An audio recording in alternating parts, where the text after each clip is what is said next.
right now. We are at AT&T. I'm partying with Cowboys Nation.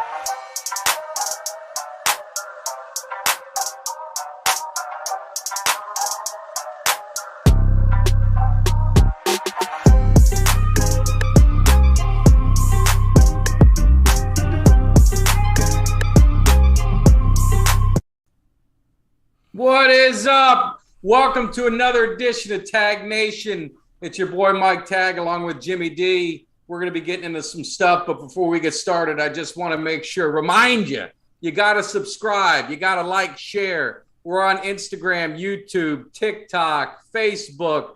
Look, man, we're at over 500,000 views on all platforms over the last 28 days. So we need you guys to subscribe because the word is getting out. So we don't want you guys to miss out. Now, even better, is we're on Spotify. It's free to subscribe. You can sign up. You can listen to us 24/7 in your car, on your phone, whatever you want at work. You don't need to work. You listen to us. We're more important. So make sure you guys check us out. But we got an interesting show. Of course, the NFL is done, so it brings us some downtime. So we're gonna touch on some other topics, but obviously we're gonna hit on some NFL stuff. But Jimmy D, how you feeling today? What's on your mind before we get started? You know, little pissed off actually. But before I get to being pissed off, I want to say a big congrats to Obi for winning the slam dunk contest last night. It's a highlight of our Knicks season so far. And despite the dull and boring crowd in Cleveland, he looked really good. And congrats to him. And again, the highlight of our season. And I want to touch on the Knicks quick, if that's okay. No, go ahead, because I was thinking about it. I was looking at it, and they were a playoff team last season, and now it looks like they tanked a little bit. So I was going to touch on that later, but it looks like you're already ahead of me. So go ahead and say your piece. 41-31 last year. Made the playoffs, look good. This year, how many more games can we choke away in the fourth quarter? Blow a 28-point lead to the Nets last week. They were missing three of their best players. But here's the thing. You know, Thibodeau, our head coach, is being hung out to dry by none other than Leon Rose. And listen to me, Leon, because I'm talking to you, pal. Calling you a coward is one thing. Calling you yellow is another. But you make me sick because you're hiding behind Tibbs. So why don't you pack it up and get out of New York and stay out of my face? You ruined this team with bad trades. You ruined this team with horrible long-term contracts. And we're sick of it. I hear a lot of chatter out there, all kinds of people running their mouths, mainstream. But the real fans are pissed at you, pal. And that sounds a little bit like some Cowboys. The Knicks been hanging out with Cowboy Nations lately. You guys are about as fired up as we are with some of the disappointment over the past few years. Oh, it's ridiculous. How do you go from being – and they're trying to blame Thibodeau. Now, granted, first of all, he plays Barrett last week or 2 weeks ago in garbage time, and he gets hurt. Stupid move. We're not going to talk about that. And you know what? If you're owning the fourth quarter, you got to have the coach, having the right guys out there. But the problem is Leon Rose has done nothing. He did nothing at the trade deadline. He did nothing really. So they brought in Fournier and Kemba Walker in the offseason. Really haven't done much. So, you can only coach with what you have in front of you. So, yeah. In my opinion, in this case, I'm blaming the front office. Well, and New York is the mecca, right? A mecca of basketball, and they've been irrelevant for a long time. And that's not a good thing for New York Knicks fans. So hopefully they get this turned around. But it leads me to another thing that we had to endure this week. And Cowboys Nation, it's just as the world turns, we all hope for a quiet off season, but when you got Jerry Jones, it makes it very difficult. So of course we're in the headlines again for all the wrong reasons. And this is a serious subject. Rich Dalrymple, he's been a NFL, their PR guy, VP. He's been Jerry's right-hand man. He's been there, since he's had the team, I believe, or just shortly after. And he got caught in a little bit of trouble. A few different things. One is kind of, I would say, questionable. It was about the draft, and was he taking pictures of Charlotte Jones's upper skirt during the draft? It was a guy on Twitter that posted it. I didn't see any evidence of it. I would think that if that was my daughter, and that's Jerry Jones's daughter, if that was true, the guy wouldn't be around anywhere, right? Jerry's got the money to do it. So I don't know if I believe that, but the other story I have to believe. It's really unfortunate that the cheerleading scandal. It seems like this guy had his security badge and walked into the locker room while the cheerleaders were changing. Totally something you can't do. He knows better. He's been around a long time, and I didn't want to believe it. I said this can't be true. The guy's been there a long time. You haven't really heard much issue of that, but just like always, the producer Dominic is ahead of the game. He's always finding out, getting the tough stories, getting the photos and the information that we need to know and our fans require and they request and they demand. He got footage. And I guess it's footage. Well, I'll just let the story speak for itself, but I think it's him being escorted out of the locker room and out of the stadium. Let's see it. Take it easy, honey. I didn't see a thing. You're perfect. Perfectly understandable, Mr. Mellon. It was an honest mistake. Let's just call it a bad day. Hey, with a great view. You're all right, officer. Hey, a little something for the kids. Okay, take that. It's okay, huh? I don't have any kids. No, because we're here. Get yourself some kids. We're here. Take it all right? And just remember, the best thing about kids is making them. Man, Dominic, great work on getting that footage. Wow. He's the best in the business. We know Dominic's the best in the business, and like I said, I didn't want to believe it. But when you see the footage, it's case closed. And he left. He resigned, and there wasn't a word said about it. There wasn't nothing on their media. There wasn't nothing on their website. Then we get the evidence of the video. So he's done. What did they pay? $2.5 million of hush money? Is that what I'm seeing? $2.4 million, and it was done. This is 2005. This was settled a long time ago, and come to find out, a former NFL executive, he leaked it because this was all, everyone had a non-disclosure. They couldn't say anything about it. So someone had to know to go look into the public records to see the settlement, and they did. But it's been quiet for, it's been quiet for a long time. So, or 2015 it might have been. I'm sorry. So, because it was about 7 years ago. Now I got to ask you, is it true? I heard, I read on social media somewhere that Jerry Jones called him up, and a few of the people involved in the incident, they called him up to the front office, and it's kind of like Porky's where they wanted to see the tallywhacker. Is that true? That I don't know. I'm not going to go there. I don't know what he was doing or what he was. If they had evidence, valuable evidence, but he was doing some voyeurism. And all kidding aside, we have fun with it. But absolutely, this is a disgraceful thing. It's a black guy on the organization. It's something that you never like to see happen. There's been just too much of that kind of stuff going on in the world. So, we're making kind of light of it, but it's really a shame. And thankfully, he's gone, but it should have probably been done a lot sooner. I hate to see when teams in power, I know they're worried about their image, but something like that, you want to pay hush money or give money to people for their damages and pain and suffering, things like that. That's fine. But he should not have, if it's true, which it's all alleged, I guess we have to make sure we say that. If it does come out to be true, they should have acted a lot sooner. It's kind of disappointing to see this happen. No, and I have to agree with you. It's when you have it is a touchy situation, especially when it's a kind of a he said, she said, but that's something you definitely want to put in the forefront. I think most fans and people appreciate when you come out and talk about it. Yeah, we don't want to be Washington. They hide a lot of stuff, and now it's all coming out to the surface, and we're better than that. They're the bottom feeders of the division. We don't want to stoop down to them, so we need to handle it better.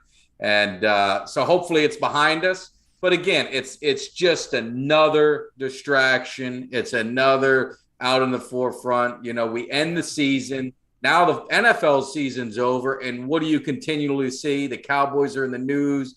Is Dak a top 10 quarterback? I saw a lot of stuff going on with Mad Dog Russo was making the rounds on ESPN and some of these other clowns. And we know they do it for ratings. We understand. I was a Cowboy fan. I was on Cowboys Fan Only with Jay Tuck. He does a great podcast.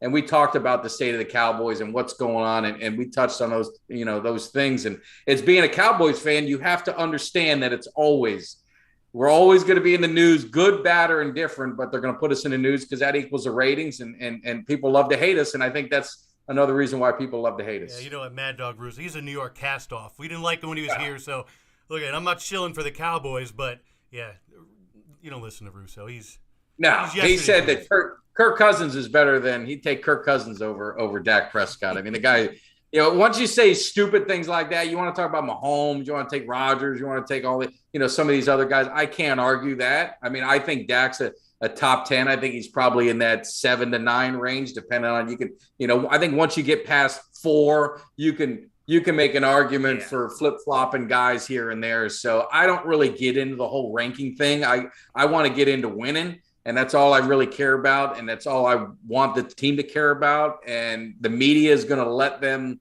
they're going to throw all that stuff to get attention and get the ratings. But hopefully the team's shelters and they kind of put a border around all that garbage so it doesn't get entrenched into the locker room and into the team. And it's, like you said, it's the beginning. Well, it started last week with the coming out with the hype video right after the Super Bowl. Yeah, we talked about that. It's just timing's terrible. But looking at the team, it's just get quick on the Cowboys. I always, when the season ends, I told you I redo the cave. I start kind of changing things up, get that mojo right. I posted on Twitter. I just finished the 1978 top set of the Super Bowl champion, the 77 team. I got every player. I got my last one, which is Harvey Martin. He passed away, several years ago. So I had to dig and find someone who had it. And I found one that was certified and authenticated. So that was the last piece of the puzzle, but I finished that. So that's what I do. I look around the cave. I've added some new things, and I'll be doing another tour, during the off season because it's that slow time. But yeah, it's just, you evaluate things. So I evaluate that. And I think about the draft. So the Cowboys have been very fortunate in the last few drafts. We've hit some home runs and we've had some really, good singles and doubles as well. And I think looking back to this last draft, you take Parsons, we got in the first round. People criticize that. That was a home run. That's something it's a franchise-changing pick. He changed the culture of the defense. He changed the look of the defense, the attitude, everything that goes with it. So you're excited with that. Kelvin Joseph was in the second round. He got injured. He's a cornerback. He started to, get some playing time later when we had some injuries. It looks like he's going to be able to maybe take that next step to fight for a starting position next year. Jabril Cox was another up and coming, made some noise in preseason. He unfortunately got hurt. So he's looking to be back next year. Osa, we got what's his name? Wright, another cornerback named Sean Wright. And so we've got some pieces and core guys from that draft. And then you look at the CD draft and the guys we have there. So I'm liking the core of this team. And that's why they're panicking. I'm not going to panic. I'll let free agency happen. We'll let things go and see who we keep, who's going to be sent, to another team or walking or whatever the case may be. But the core of this team's staying together. So I'm still feeling good about that. You don't know what Philly's going to do. Now they're talking about bringing in either Russell Wilson might be coming in, but now we're hearing Jimmy Garoppolo, which that doesn't scare me. I don't know why they disrespect Hurts all the time. It looked like they're not giving him a fair shot to get that position. And then, of course, the Giants, I think they've made some coaching moves. We'll see how that pans out. And then we talked about Washington. They're not even worth 2 seconds on our show talking about them. So that's how I'm feeling about the Cowboys. I don't know if you have anything to add or disagree with. Well, with the Falcons, no, I'm going to talk about the Falcons a little bit. I mean, we're looking at, again, Kyle Pitts. I mean, that's a franchise pickup, obviously. Let me ask you something on that, though. Let's have a little discussion on Pitts. Yeah. So you had Pitts there at 4. You had the quarterbacks. Being a Falcons fan, Ryan's kind of near the backside of the career. You don't know what he's got left and the cap hit and things like that.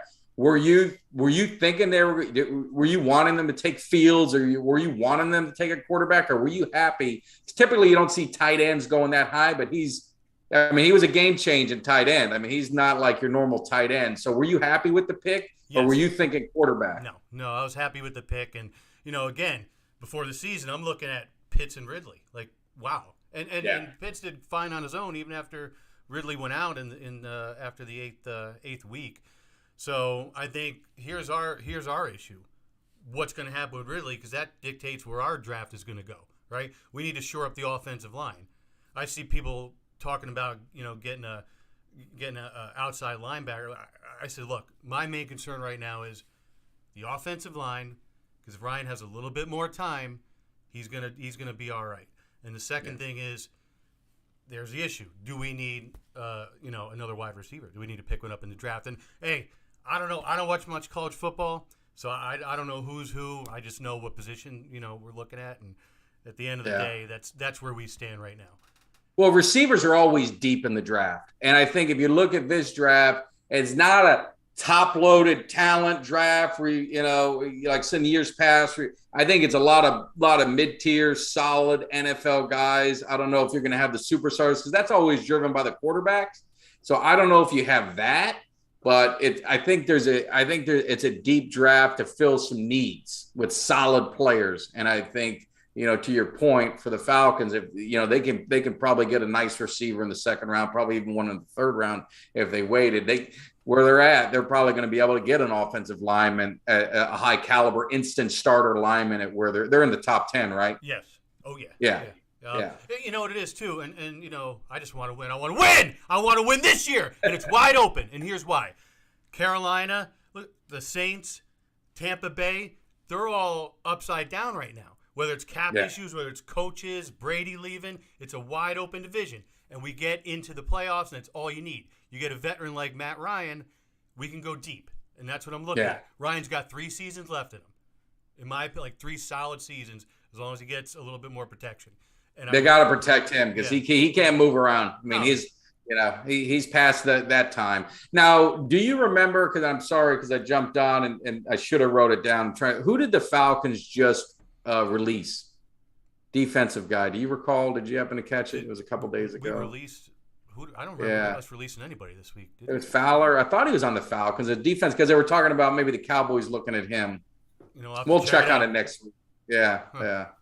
I'll have to look at it next week. But no, I to your point, I think the Falcons do have an opportunity. I think it's something that they can look at, and hopefully, if they can just fill in some holes that they need with free agency and in the draft, that division's open. And if you really look at the NFC as a whole, it's wide open there. It seems to be, because you don't know what's going to happen with Rodgers. Is he going to stay at Green Bay? If he leaves Green Bay, more than likely he's going to go to an AFC team, which I think would end up being the Broncos. Just my gut feeling tells me that if I was Rodgers, that's the best fit for him. If he stays, let's say he stays, I don't know what they're going to do because they're so far over the cap, and you got Devontae Adams. I don't think he's going to take a hometown discount, especially if he knows Rodgers is only there to play a year or two, and they're over the cap. So the NFC is really, we all thought it was top heavy this past season, but I think depending on, again, free agency and draft could always flip the script and you don't know what's going to happen, but it just seems like the AFC is the more top heavy conference, and the NFC is kind of, you've got, 6 to 8 teams that you could probably flip any of them to be the top team in the conference. So it's going to be interesting to see how this shakes out. Well, and I can't wait because we got the Bears this year. So our friend Wayne out there, what's coming. We're going to kick your ass this year. Well, and he's a Gators fan. Wait a minute, he's a Gators fan, so I can't wait till Pitts runs all over you. We actually, I was trying to find the guy, but I couldn't find him.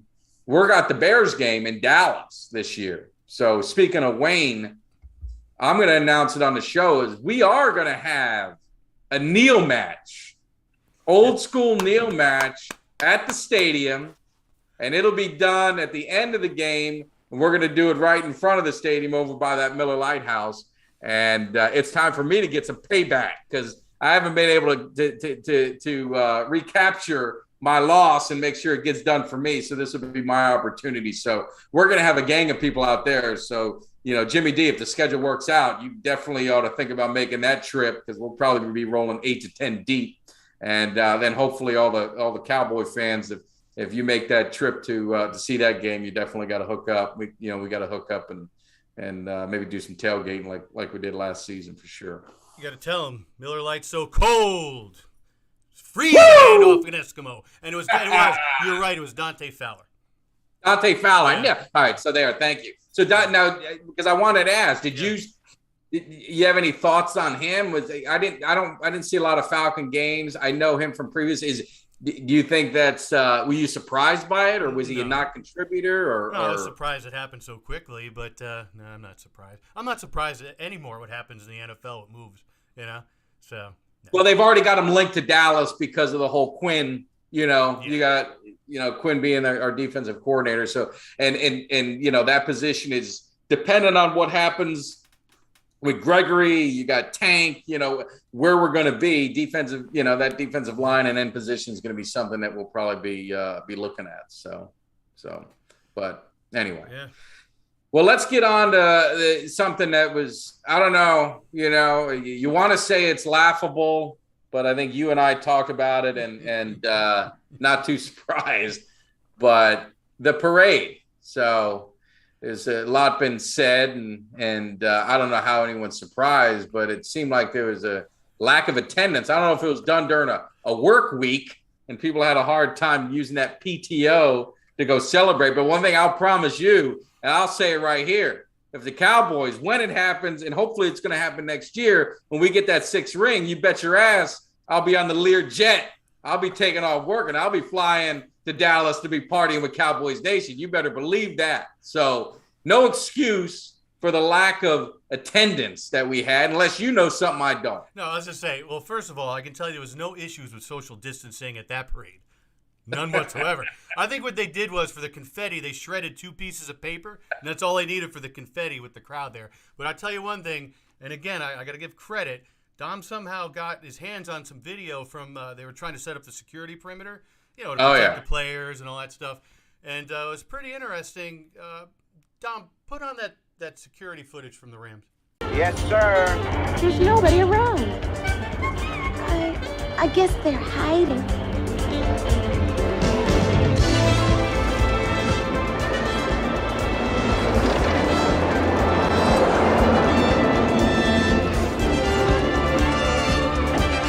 All right, let's go, dirtbags. Unloaded. Let's move it. Come on, come on, buddy.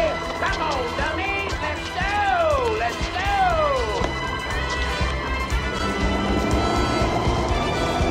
You 1 block over, 1 block up. You 1 block down. You 1 block up. You 1 block over. You 1 block over. Let's go. Let's go. You have to open it up. Do it as quietly as possible. Boy, sure is quiet around here, huh?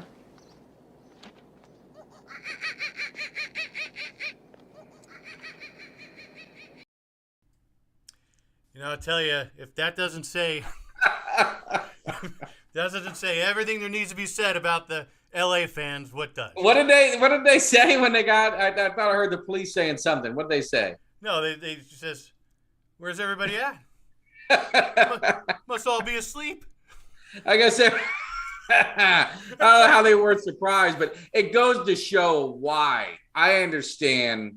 It's the second largest market, and you got to have a team there. But I mean, that's just pathetic. I mean, you're talking about you've got teams that are starving to win 1, and Dallas, we're starving to win our 6th. It's been 26 years. We would be going crazy, give up our left arm. These guys get a Super Bowl championship, and just no one cares. No, I mean, you could have showed up 10 minutes before parade time, and you would have gotten a front row seat. Yeah. And it just goes to show is like in the game, I think we touched on a little bit, but they were more worried about the theatrics than the game. You had 10 different songs, you got different performances here. You're bringing The Rock out, which was it was just a weird spot for him. It's just, I don't know. Watered down version of The Rock. Yeah. Yeah. Give me a break. Like, yeah. So it's just, they kept showing all the celebrities in attendance. So I understand that's what they want. But to the hardcore fans and football fans like us, it's like, come on, man. You had to take a team away from St. Louis that loved their team. They supported their team, and they lost the Cardinals way back when, and then you give them the Rams back, and then you do that to them. And how many times have LA had a team and then they lost them, right? It was the LA Rams and the LA Raiders. You know, so I don't get it. I passed by more people on my ride to work than there were at that parade. Well, one other thing on the parade, I don't know if you saw. I'm sure you did. It was all over the place. What do you think of Matt Stafford? Oh, yeah, something happened with him and what, a cameraman or something? You didn't see it? I did. I've Oh my God! You do your homework and you go check it out. So the reporter or photographer, she was standing on stage with her back towards the edge of the stage, and she was taking a picture. And she took a step back, and when she stepped back, it was like, boom, she fell. And Matt Stafford's wife was there, and Matt Stafford was there, and he saw it, and he just took a sip of his beer, turned around, and like walked away like he didn't see anything. And it was caught on video. So I mean, you're talking millions and millions of views and hits and all over sports and all over local and area news and this and that. So he got killed in social media. He got killed. Well, you know what? So he ended up paying for her. She broke her back or so. She got hurt. I mean, it's no joke. She got hurt. Yeah. Oh, it was probably, what would you think? 12 feet? About 15 feet. You don't even, when you fall, I've never had that happen. You've had some on some Saturday nights, I'm sure, at the bar. But when you fall and you don't know it's coming, you don't brace yourself. You don't do anything, right? You just take it. I think you caught me a few times when I was falling. But you know what? It's funny because I read about it and I saw like some still photos, but I really didn't. I kind of overlooked it. And now right after this show, I'm going to be watching it. Oh, you got to see it just because his face, and then people, they want to kill him, and I would think in that situation I would have run over. I'm almost positive I would, but you could take the situation of, you've seen. I'll give you an example. We were out having lunch today, and a guy had a little too much to drink, I guess, and it's only 1:00. Beautiful day out. And he's walking, and Danny and I are there, and all of a sudden we see him face plant, and he goes face down. Now, we saw him staggering a couple other times. Yeah. But, I got a beer in my hand. I got a sandwich here I'm trying to eat. I'm not running out there to help him. You know what I mean? Yeah. It's like, there was people there. They called the ambulance. The best is they call the fire department, and then they got the ambulance there.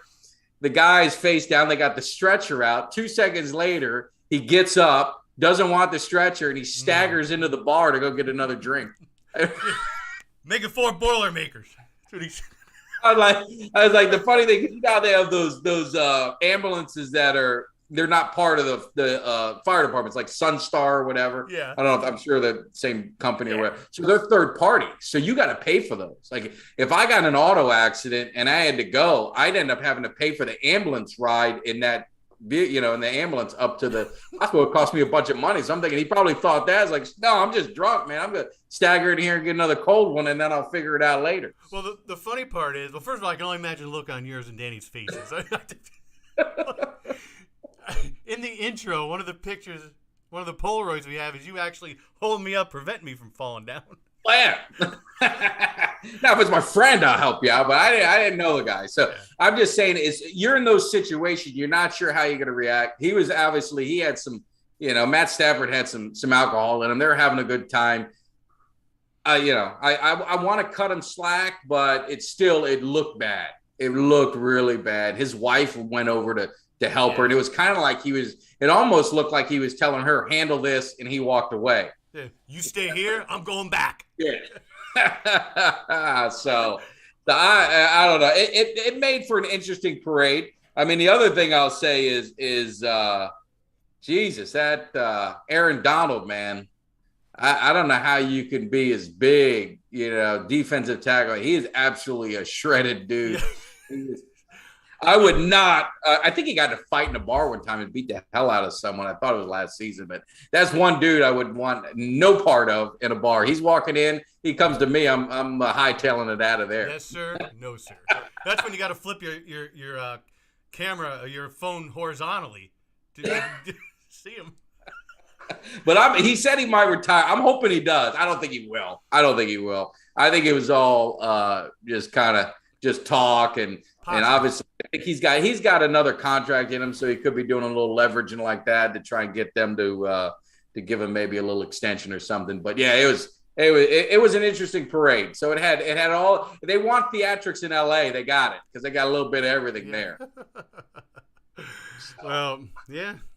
All 26 people on the parade route. I know they all got to see it. So yeah, like we say, it's a light day of football. So we didn't have a ton to talk about, but we want to at least touch on a couple things. But I think lastly, we're talking, just to kind of change gears to Major League Baseball. It looks like there's a lockout. I live in Tampa, so I look forward to the spring training. We go to some games. It's more relaxed.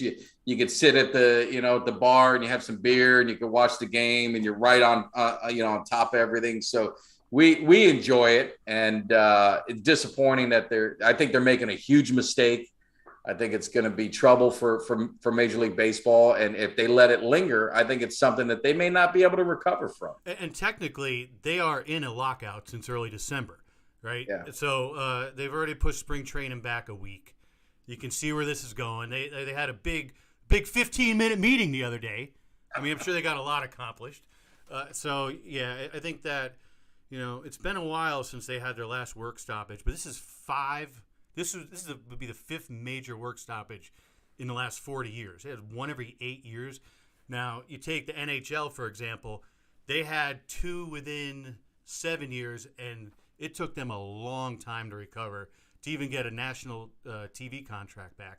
Mm-hmm. So baseball, they're going to screw themselves if they let this draw out. And again, it's a money and stupid stuff. Well, and you look at it. We were there when the last lockout, the major one, and how long did it take them to recover? I mean, it took Bonds and Sosa, to have that big home run, derby. The McGuire bit. Yeah, that year was break the record. Yeah. So and was it? Oh, who did I say? I'm sorry. It was the McGuire Sosa year. Yeah, the McGuire Sosa year. So it took a long time. What was that? 94 was a work stop, or was it 90? It was somewhere. It was 94, and then it took 4 seasons. Yeah, because 98 was the McGuire Sosa bit. Yeah, so you're like about 4 seasons it took to get anything back, and I think that the world has changed so much in that time. We were kids, and now you look at now, everything is the attention span kids don't have. Everyone wants things immediately. Everyone wants action, and baseball is just not that kind of sport. And really, through no fault of anyone, baseball's gotten so global that you really don't have it's not a lot of homegrown U.S. guys playing baseball. And I think that can affect them, as well. And so they have a lot of things going, against their ways. You do a work stoppage, you lose fans, you start shortening seasons or getting rid of, you're going to turn a lot of people off. And in the time where, you got football and, the young kids, that basketball's dominant. Basketball is a very social media friendly league. It's fast paced, highlights, all that instant stuff that, everyone loves to see. And, hockey remains strong, with their base. And I think baseball is they could be in trouble. And, to your point, even, your kids, my kids, they they're on their phones. And they won't sit and watch an entire baseball game. And even me, I'll go to five Yankees games a year in person. And then, like you said, Jim, what do you do on Sundays now that football's over? I'll hang out, do stuff with my kids. If they have a game, I'll go to their game. The Yankees are usually on. And you know what? I'll put them on. About third inning, I'm dozing off, and then I wake up in the seventh inning, and because it's a slow sport, and it doesn't lend itself well to your quick, sound bites or your quick hits that social media with the kids, some of the younger kids, the younger generation, Yeah. I'll sit and watch even if I fall asleep. They want to see, they want to see a big slam dunk. They want to see somebody getting blown up at center ice, or they want to see a big catch in football or whatever. And baseball doesn't have that sort of, aesthetic traction that the other sports do when it comes to quick 10-second social media bites. Yeah, and I agree. I think it could be trouble for them if they extend this out. They're going to turn a lot of people off, and in a time, in the country where, again, financial issues, gas price, all this, the last thing people want to hear is people arguing over millions of dollars. Hundreds of millions, but fans don't want to hear that. We want to watch the game. We want to enjoy it. That's how I always tell people, these sports, they're the escape, right? We all work hard. We're all putting our time in. We got craziness in life. That's people say, "Oh, you're a Cowboy. How can you be a Cowboy for 26 years?" Whatever. Shut the hell up. What it does to me is I get to enjoy the game with fans. I get to interact with people, but more importantly, it's that escape from life and the life of just putting in that grind into work and whatever your troubles are and this and that. You kind of go away and you have a good time. Now, hopefully, they win some championships because that's what I want to see. But if they don't, it's still, and that's the way that's the way I equate all sports. I love going to basketball games. I'll go to hockey games. Actually, we're going to go to a Lightning game, and I think this month or next month in March, we're going to a hockey game. So I used to love going to baseball games. Just sit there, and like I said, you just chill, have some drinks, relax. And I think baseball is they're gonna find themselves in trouble if they drag it out. Well, we'll see what happens. And again, when you have a 15-minute meeting, that really insults people's intelligence. Yeah. It's no surprise, but anyway. But yeah, anything else that we missed you want to cover? Or? Well, I just want to two quick things. Close to New York Rangers fans, Emil the Cat Francis, rest in peace, player, coach, general manager, longtime friend of the team, and just rest in peace to him. He passed away yesterday. And also, Sidney Crosby scored his 500th goal this week. I'm not a big Pittsburgh fan. He's a great player, but I'm just happy because they did it in Philly, in front of those dirty, disgusting fans in Philadelphia, that dump that we can't stand. And you know what? That made me smile. I was very happy to see that. Oh, nothing better. Yeah. Nothing better than let them see that stuff, Whatever pisses Philly fans off. Exactly. I love it. Did it right in front of their cross-state rivals. But no, I think that's about it for today. Yeah, no, so like I said, it's a light week. Hopefully next week we'll have a little bit more, but if not, we're going to get into some topics we're going to put out there. But again, like, comment, share, subscribe on YouTube, follow us on Twitter. I'm MTag1993. Jimmy D, yours is? Jimmy D 4444. Hey, how can you forget that? Get this man some followers, man. We got to make it happen. More importantly, get some crap on your wall. This is an embarrassment. I've said it over and over. I'm going to give the grand tour. And don't forget, Spotify. We're on Spotify. Sign up today. It's a free app. And like Mike said, we don't care where you are. You know what? It doesn't matter what your boss says. You put your earphones in and listen to us. You tell them you listen to the Tag Nation, Jimmy D and Mike Tag. They'll say, I understand. You'd listen to them, then you can handle your business. And if they have any lip, you tell you, shut up! Break in half. You send them to us, we'll take care of it. But no, all kidding aside, we appreciate it. We made it a quick, hopefully fast-paced show for you. We'll be back next week. You guys have a great day, great evening, great morning, whenever you're watching it. You guys have fun, man. I can